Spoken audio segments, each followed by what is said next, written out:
Welcome to a video series on a mythology for our time. Where are the big stories that can guide us, that can bring us together, that can inspire us to make this a different world to live in, a better world? So we live in a time where the big stories are mostly broken or outdated. They can't really guide us anymore, even though we often pretend otherwise. Where do we look for the new stories? So there was a video series I did a while ago called Outgrowing Outworn Worldviews. So if you want to know more about why this matters, look especially at the first in that video series. But we need these stories to know what our values and goals are, to give us a sense of a future to work toward. They're for orientation.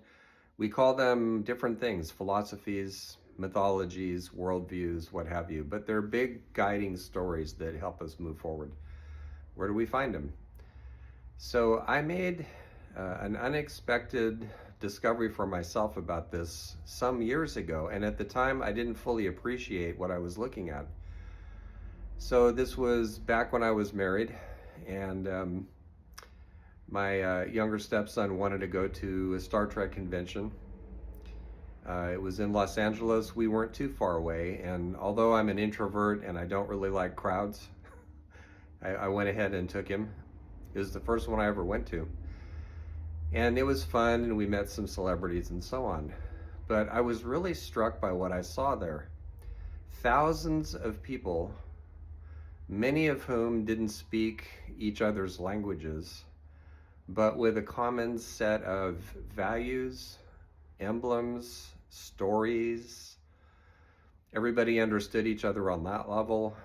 And as I looked around, I thought, that we need something like this, not necessarily a franchise, a for-profit thing, but a sense of storied community that fiction actually can fulfill.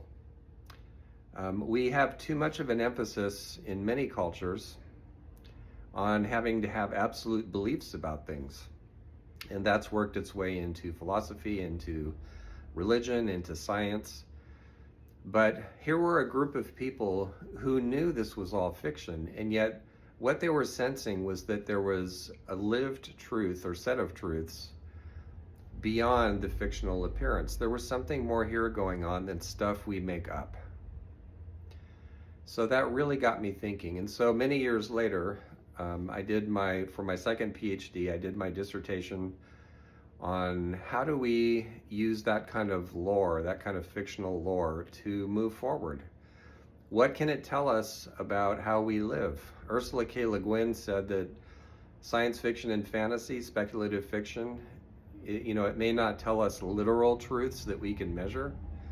I'm paraphrasing loosely, but it can tell us about the truths of our existence and why we are here and what we should be doing.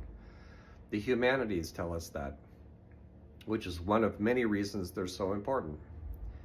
So in this series, I want to borrow, especially from my own fiction, to illustrate this. How can fiction help us move forward? How can it make a new mythology? And when I sat down to write my fiction, which is speculative fiction, I set an intention right at the very beginning that I want to be as good a storyteller as I can, but the context of this, the background of this, is that I want to weave in my own philosophy, my own mythology.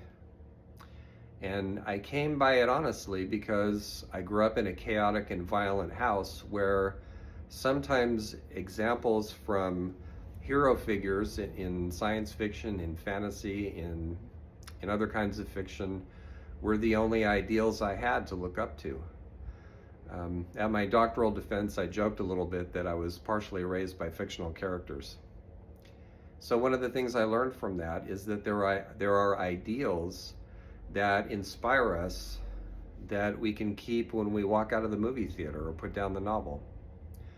So this series will look at that. Bon voyage.